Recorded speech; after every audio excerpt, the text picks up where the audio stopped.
నమస్కారం, వార్తలకు స్వాగతం. ముందుగా ముఖ్యాంశాలు. రాజ్ భవన్ లో భారత రాజ్యాంగ దినోత్సవం వేడుకల్లో పాల్గొన్న Telangana governor Tamilisai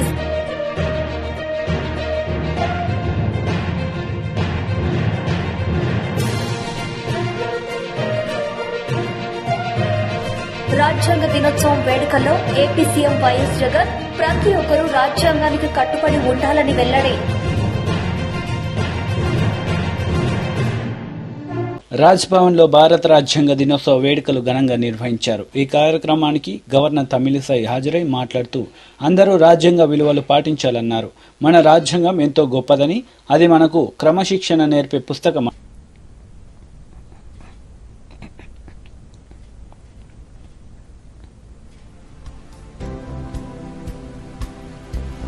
First of all, I convey my best wishes for a happy Constitutional Day. So let us all share our wishes. It's the pride of our country. So happy Constitutional Day to each and everyone who have come here.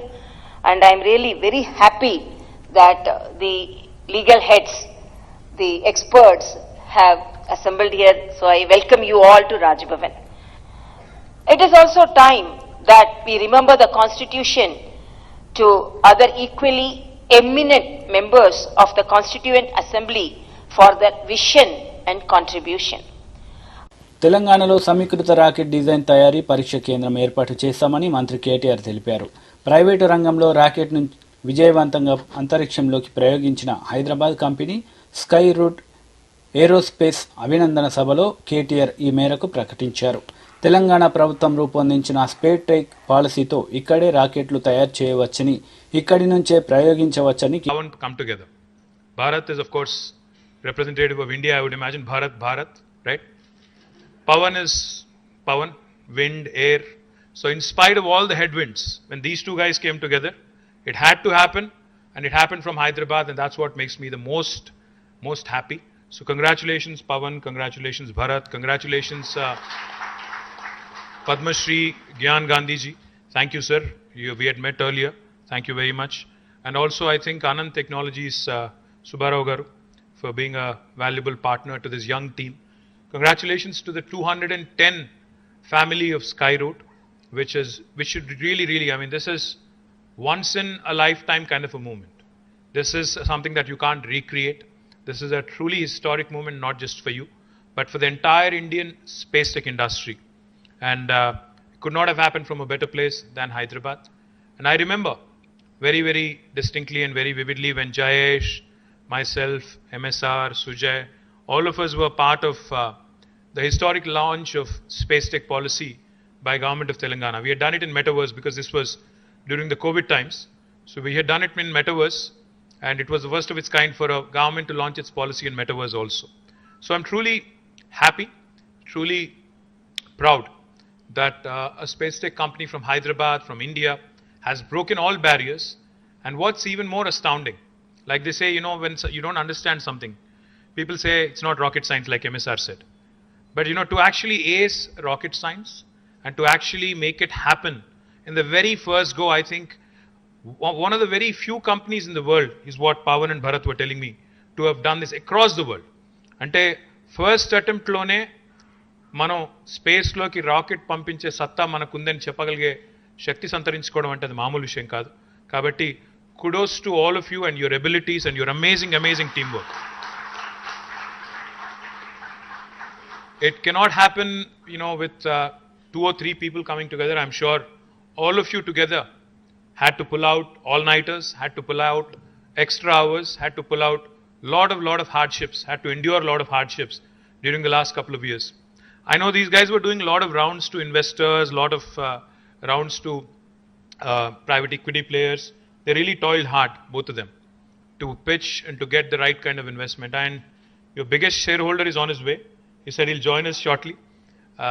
Anil he's coming up. Anil of Greenco. My compliments to him as well.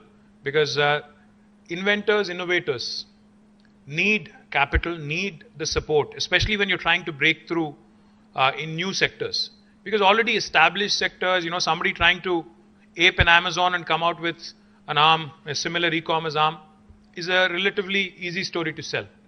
But you're talking rockets, you're talking an Indian company from two Indian youngsters wanting to make rockets and send them to space. It's a difficult sell. So Pawan, we have to learn a lot of marketing techniques from you also. Because, I'm sure you've had to really, ఎందుకంటే ముందు rocket అని చెప్పంగానే సగం మంది అక్కడే put off అయిపోతారు. Indian company పిల్లలు చూస్తేనేమో ఇంకా చిన్న పిల్లలాగా ఉన్నారు, వీళ్ళు రాకెట్స్ ఏంటి అనుకునే టైపే ఉంటారు. I don't know how many of you speak Telugu, by the way. Okay, some of you do. Actually, most of you do. So, the point I'm trying to make is, it's very, very difficult.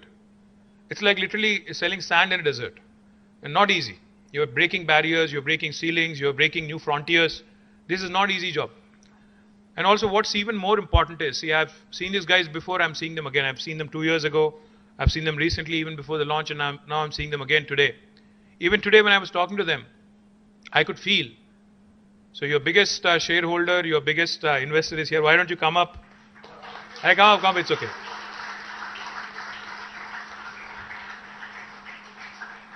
I don't know how many of you seen this guy, but you should see him.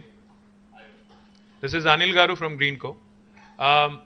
So like I was saying, Gopi, I was just telling them, Gopi, that you need to find a partner who believes in the story, who needs to believe in the concept, who needs to actually believe in ideas which break frontiers. And you've truly done that. My compliments to you as well in believing in their abilities, in believing in the team's abilities, and funding in, the much needed, giving in the much needed impetus so that they could actually send a rocket into space. But what was even more impressive was just a few minutes ago when we were chatting. So నేను అడిగాను, మరి T-shirt నాకేదే అని అడిగాను. మీ వాళ్ళు ఇవ్వలేదు ఫ్రీగా, అది కూడా ఇవ్వట్లేదు. They said we are also getting into merchandise. I don't know whose idea that is, but it's a brilliant idea, because lots of kids, I'm sure, will look forward. Because as children, as youngsters, if you are enthused about these sectors, I'll tell you a simple story that all of us can relate to. So myself, Jayesh, my entire team, we were in Japan on a visit. We went to Hamamatsu. It's a small town. It's where Suzuki is headquartered. So we went there to meet the chairman of Suzuki, Osamu Suzuki. So we were there ahead of time, almost a half an hour, because we knew that the Japanese are very punctual. They like, like the rest of us to be punctual also. మన Indian stretchable time లా కాకుండా వాళ్ళ దగ్గర టైంకి వెళ్ళాలి మనం. కాబట్టి ముందే వెళ్ళి కూర్చున్నాం అక్కడ. కూర్చుంటే they said, why don't you get a tour of the museum, Suzuki museum, which is right across the office. అంటే సరే అని చెప్పి మేమంతా మ్యూజియంకి వెళ్ళిపోయాం. We started going around that Suzuki museum. So it had everything from the first make to the entire set of automobiles that they have made. So we were going around all fascinated. Appati కార్లు ఏంటి, అప్పటి automobiles ఏంటి, అప్పటి technology ఏంటి, etcetera etcetera. Then I suddenly, to my surprise, I saw some very, very small kids, probably in grade 3 or grade 2. Second class పిల్లలో, third class పిల్లలో, వాళ్ళు, there is about 40 of them going around the museum. నేను automobile museum, ఇది నాకే boring ఉంటుంది అనుకుంటే వాడేం చూస్తాడు చిన్న పిల్లోడు. Why did you get all these guys here అని చెప్పాను. You know what they told me? They said something very interesting. They said, why don't you watch what they are learning? You know what they made them do? They took them to a kiosk, proper kiosk laga. అక్కడికి వెళ్ళిన తర్వాత there is multiple options. Like ఇప్పుడు మనం ఈ vending machines ఉంటాయి కదా, coke, sodas కొనుక్కోవడానికి, అన్ని డిఫరెంట్ స్నాక్స్ కొనుక్కోవడానికి. అట్లాగే అక్కడ ఒక వెండింగ్ మెషిన్ ఉంది. ఆ వెండింగ్ మెషిన్లో there are different options for the kids. You can customize the kind of car you want to make. Say for instance you want to make a Suzuki Vitara, right? So you pick the car, then you pick the color, you pick the make, you customize it, and మీ పేరుతో అంటే ఏ colour కావాలి, ఏం కావాలి అన్ని pick చేసుకుంటే ultimately a small toy with your name actually comes out of the whole thing. What it does to that young mind is, ఎట్లా car తయారు చేయాలి, ఎట్లా కస్టమైజ్ చేయాలి, ఆ design innovation that people typically don't inculcate at a very young age. Now that was accomplished and that was done in a very subtle fashion, in a very indirect fashion, by way of sending these kids through that small routine. వాళ్ళు చెప్తున్నారు, మరి why are Japanese automobiles, German automobiles so good? Why is their precision engineering so good? అంటే చిన్నప్పటి నుంచే ఆ design థింకింగ్లోకి, చిన్నప్పటి నుంచే వాటి గురించి ఒక ఫ్యాసినేషన్ డెవలప్ చేస్తే people will start gravitating and moving towards it. That is unfortunately sorely missing in our system here. We believe in theory. We don't really believe much in the practical exposure to how manufacturing is done, what are the new advanced manufacturing facets, etc., etc. I would absolutely be thrilled and I would love to see Hyderabad as a space tech capital of India. Now Skyroot of course has made us proud. Tomorrow I'm very confident that one of your colleagues and cohorts భారత అంతరిక్ష పరిశోధన సంస్థ ఎంతో ప్రతిష్టాత్మకంగా చేపట్టిన PSLV C-54 rocket ప్రయోగం విజయవంతమైంది. శ్రీహరికోటలో Satish Dhawan space centre నుంచి ఈ ఉదయం 11:56 రాకెట్ నింగిలోకి దూసుకుపోయింది. 10, 9, 8, 7, 6, 5, 4, 3, 2, 1, 0.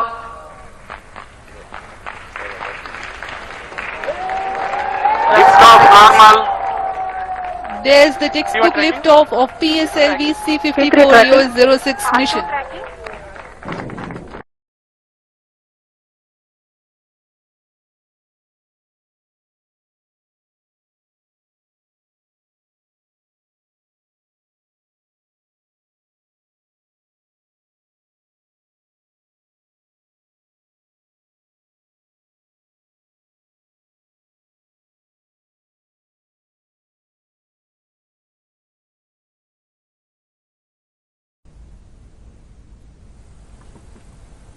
Third stage separated. तृतीय चरण सफलतापूर्वक पृथक कर दिया गया है. EOS-06, which is a third generation satellite in the OceanSat series. This is to provide continuity services. सापेक्ष गति से अंतक्षेपित किया जाए. EOS-06 satellite separated. EOS-06 को सफलतापूर्वक अंतक्षेपित कर दिया गया है.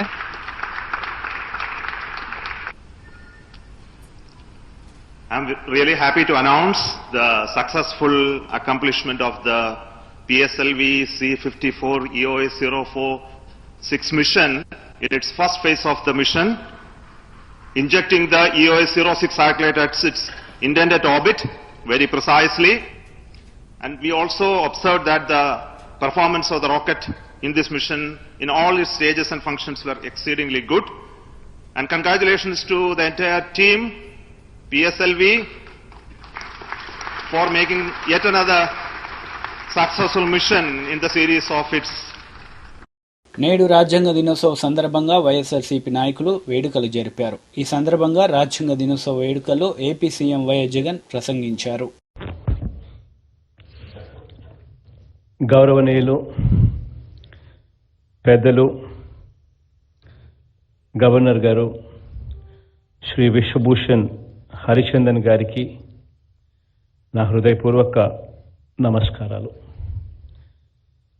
సామాజిక న్యాయానికి, సామాజిక సాధికారతకు ప్రతీక అయిన నా మంత్రివర్గ సహచరులకు, అధికారులకు, ఇక్కడికి గొప్ప సందర్భంగా వచ్చిన ప్రతి ఒక్కరికి కూడా, అలాగే రాష్ట్రంలో ఉన్న ప్రతి అక్కకు, ప్రతి చెల్లెమ్మకు, ప్రతి అవ్వకు, ప్రతి తాతకు, ప్రతి సోదరుడికి, ప్రతి స్నేహితుడికి, ప్రతి చిన్నారికి కూడా ఈ రాజ్యాంగ ఆవిర్భావ దినోత్సవం సందర్భంగా నా హృదయపూర్వక అభినందనలు. మన దేశ ప్రజలు తమ కోసం ఈ రాజ్యాంగాన్ని రాసుకుని 1949లో తమకు తాము సమర్పించుకున్న రోజు ఈ నవంబర్ 26. ఈరోజు రాజ్యాంగ దినోత్సవం. మన రాజ్యాంగం దాదాపు 80 దేశాల రాజ్యాంగాలను అధ్యయనం చేసిన తర్వాత తయారైన ప్రజల స్వేచ్ఛ, స్వాతంత్రం, సమానత్వాల మ్యాగ్నా కార్టా.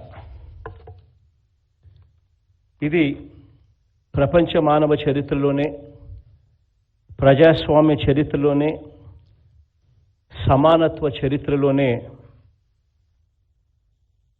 సామ్యవాద చరిత్రలోనే, సంఘ సంస్కరణల చరిత్రలోనే అత్యంత గొప్పదైన ఒక చారిత్రక గ్రంథం.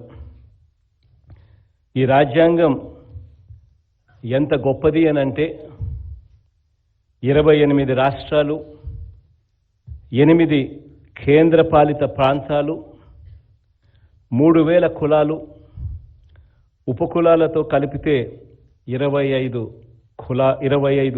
కులాలు, 7 ప్రధాన మతాలు, 121 భాషలు, యాసలతో కలిపితే 19,500 భాషలు మాట్లాడే మన దేశానికి ఇన్ని కాంప్లెక్సిటీస్, వేరువేరు చరిత్రలు, భిన్నమైన భౌగోళిక స్వభావాలు ఉన్న దేశానికి మన ప్రభుత్వాలకు ఈ దేశంలోని 140 కోట్లకు పైగా ప్రజలకు మనందరికీ కూడా క్రమశిక్షణ నేర్పే ఒక రూల్ బుక్, మనకు దిశ నిర్దేశం చేసే ఒక గైడ్, ఒక ఫిలాసఫర్, ఒక టీచర్, మన దేశ సార్వభౌమ అధికారానికి ప్రతీక మన రాజ్యాంగం.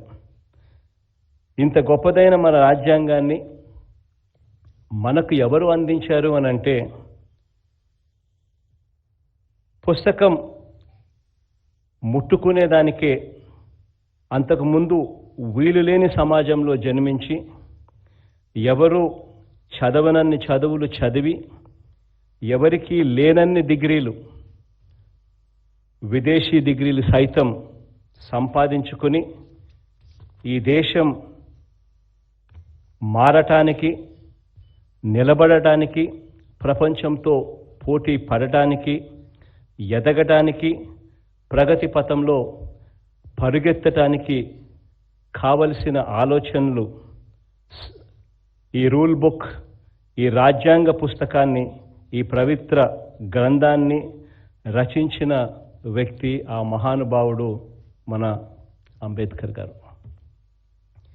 ఈ రాజ్యాంగం 72 ఏళ్లగా మన సామాజిక వర్గాల చరిత్రల్ని తిరగరాసింది, రాస్తూనే ఉంది కూడా. ఈ పుస్తకం మన ఆర్థిక, సామాజిక, రాజకీయ, విద్య, మహిళా చరిత్రల గతిని మార్చింది, మారుస్తూ కూడా ఉంటుంది. ఈ పుస్తకం మన భావాల్ని, భావజాలాల్ని మార్చింది, మారుస్తూనే కూడా ఉంటుంది. ఈ మన రాజ్యాంగమే ఈ 72 సంవత్సరాలుగా మన సంఘ సంస్కర్త. ఈ పుస్తకమే మన మధ్య ఎన్ని భిన్నత్వాలు ఉన్నా ఈ వజ్రోత్సవ దేశ స్వాతంత్రాన్ని నిలబెట్టింది, ఇక మీదట నిలబెడుతూనే కూడా ఉంటుంది. నిస్సహాయులకు, నిరుపేదలకు, అణగారిన వర్గాల వారికి అధికార దుర్వినియోగం జరిగినప్పుడు ప్రభుత్వాల ఇనుప పాదాల కింద నలిగిపోయే వారి రక్షణకు దైవమిచ్చిన ప్రజా ఆయుధం కూడా ఈ రాజ్యాంగమే. ఈరోజు రాజ్యాంగంలోని మహోన్నత ఆశయాలకు ప్రతిరూపమైన ఆ మహనీయుడికి, ఆకాశమంతటి ఆ మహామనిషికి, బాబాసాహెబ్ అంబేద్కర్ గారికి అంజలి ఘటిస్తూ ఇదే విజయవాడ నడుమ 2023 ఏప్రిల్లోనే అంబేద్కర్ గారి మహావిగ్రహాన్ని కూడా ఆవిష్కరించబోతా ఉన్నాం. అంబేద్కర్ గారి భావజాలాన్ని, మన రాజ్యాంగ స్ఫూర్తిని మనస వాచ కర్మన గౌరవించే ప్రభుత్వంగా ఈ 3.5 సంవత్సర పాలనలో ఎలాంటి ముందడుగులు వేశామో క్లుప్తంగా కొన్ని మాటల్లోనే చెప్తాను. రాజ్యాంగంలో చెప్పిన గ్రామ స్వరాజ్యానికి రూపకల్పన చేసి దేశంలోనే తొలిసారిగా గ్రామ సచివాలయాలు, గ్రామ వాలంటీర్ల వ్యవస్థను అమలు చేస్తా ఉన్న తొలి ప్రభుత్వం కూడా దేశంలో బహుశా మనదే. ప్రభుత్వ బడులలో పేదలకు ఇంగ్లీష్ మీడియంలో చదువుకునే అవకాశమే లేకుండా చేయటం ద్వారా రూపం మార్చుకుని ఎస్సీలకు, ఎస్టీలకు బీసీలకు మైనారిటీల పట్ల పాటిస్తా ఉన్న నయా అంటరానితనం మీద సిబిఎస్ఈ ఇంగ్లీష్ మీడియంతో మొదలు రాష్ట్ర తెలుగు మహిళా అధ్యక్షురాలు వంగలపూడి అనిత మీడియా సమావేశం నిర్వహించారు. ఈ సందర్భంగా పలు అంశాలపై ఆమె మాట్లాడారు. ఆచారం లేదు, ఒక కంపెనీ ఏదో ఎస్టాబ్లిష్ చేశారు, ఆ కంపెనీ 25 సంవత్సరాలు వచ్చిన సిల్వర్ జూబ్లీ చేసుకోవడం, దానికి 50 సంవత్సరాలు వస్తే కనుక గోల్డెన్ జూబ్లీ చేసుకోవడం ఒక ఆనవాయితీ. మొన్న రీసెంట్ గా మనకి స్వతంత్ర దినోత్సవం వచ్చి 75 సంవత్సరాలు అయిందని ఆజాదీ కా అమృత్ దివస్ అని చెప్పి మన మోడీ గారు ఒక దినోత్సవాన్ని ఏర్పాటు చేస్తే దానికి కూడా మనం అందరం కూడా చక్కగా పాల్పంచుకున్నాం.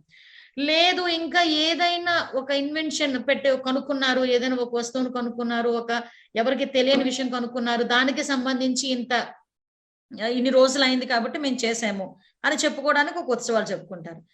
ఆఖరికి పెళ్ళైన తర్వాత పెళ్ళై 25 సంవత్సరాలు అయితే సిల్వర్ జూబ్లీ, 50 సంవత్సరాలు అయితే గోల్డెన్ జూబ్లీ సంబరాలు చేసుకున్న వాళ్ళు, షష్ఠపూర్తి చేసుకున్న వాళ్ళు కూడా మనం చూసుకున్నాం.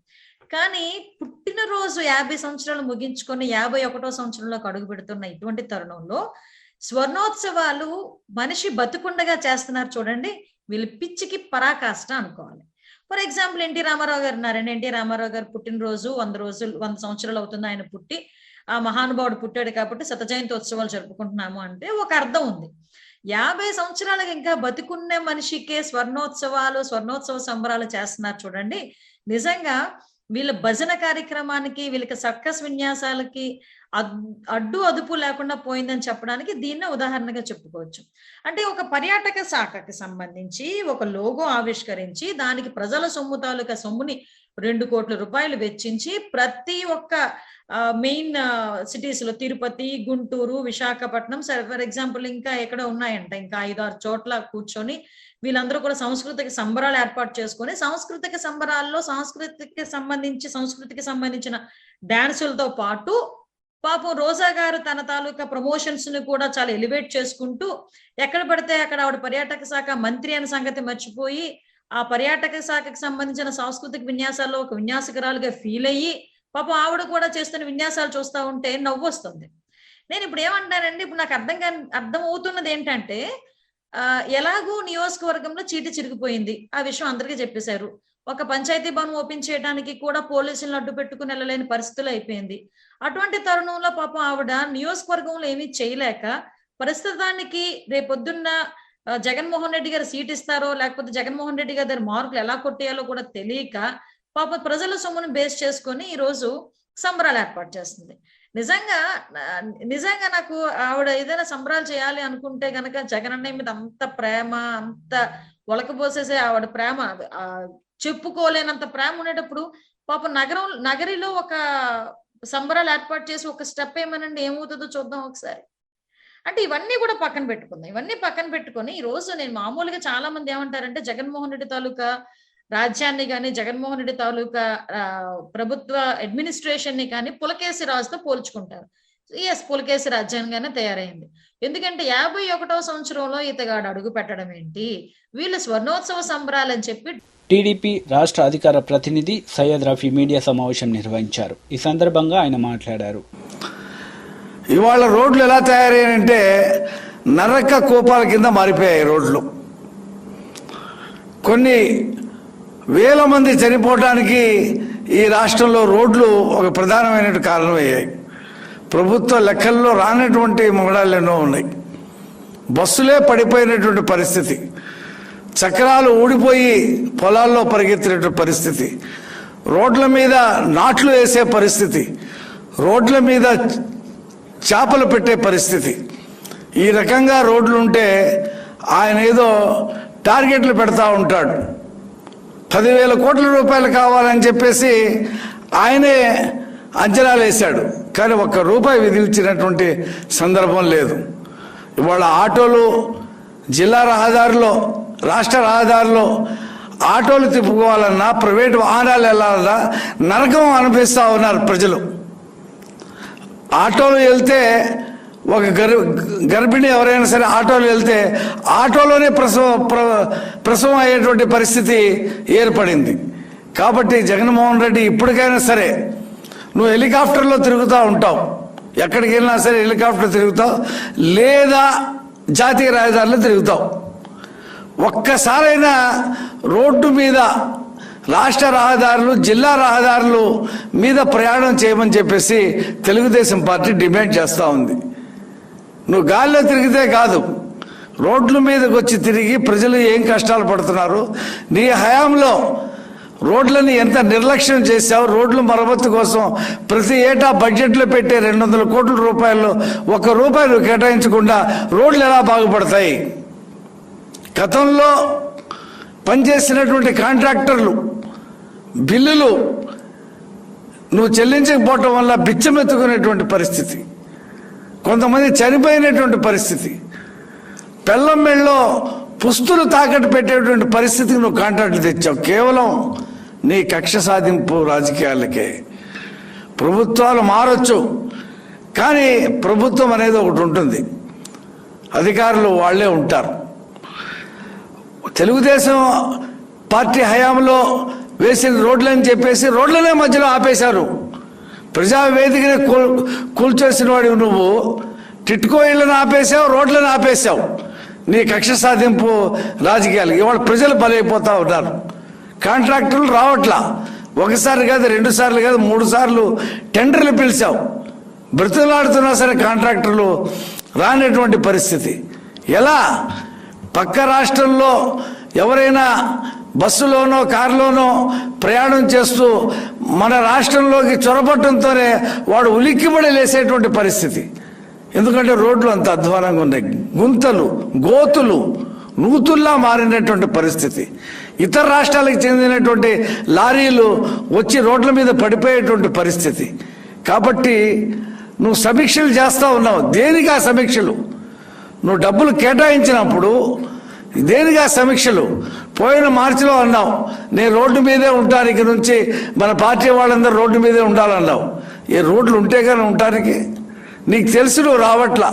ఎక్కడికైనా వస్తే పెద్ద హెలికాప్టర్లో బయలుదేరుతావు, 1 కిలోమీటర్ కారులో ప్రయాణం చేస్తావు, 2-3 కిలోమీటర్లు ఆ రోడ్లకి బ్యారికేడ్లు వేస్తావు. రోడ్లకి బ్యారికేడ్లు వేసేటువంటి మీద ఉన్నటువంటి ఇంట్రెస్ట్ రోడ్ల నిర్మాణం మీద లేదు నీకు. కాబట్టి నువ్వు అన్ని రంగాల్లో విఫలమైపోయినట్టు రోడ్ల పరిస్థితిలో కూడా నువ్వు విఫలం అయిపోయావు. నీ ప్రభుత్వం ఎంత తొందరగా వెళ్ళిపోతే అంత తొందరగా రోడ్లు బాగుపడతాయనేటువంటి పద్ధతిలో ప్రజలు ఎదురు చూస్తూ ఉన్నారు. ఆటోలు రిపేర్లకు వచ్చి, కార్లు రిపేర్లకు వచ్చి, ట్యాక్సీలు, క్యాబ్లు రిపేర్లకు వచ్చి మేము అసలు రాము, ఈ కిరాయిలు తిప్పుకోలేకపోయినటువంటి పరిస్థితి. వార్తలు ముగించే ముందు ముఖ్యాంశాలు మరోసారి. రాజ్ భవన్ లో భారత రాజ్యాంగ దినోత్సవం వేడుకల్లో పాల్గొన్న తెలంగాణ గవర్నర్ తమిళసై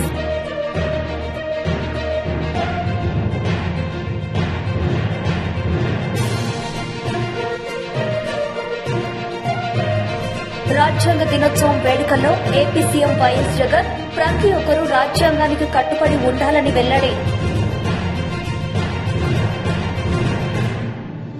ఈ వార్తలు ఇంతటితో సమాప్తం. తిరిగి ప్రసారమయ్యే వార్తలు మళ్ళీ కలుద్దాం. అంతవరకు సెలవు. నమస్తే.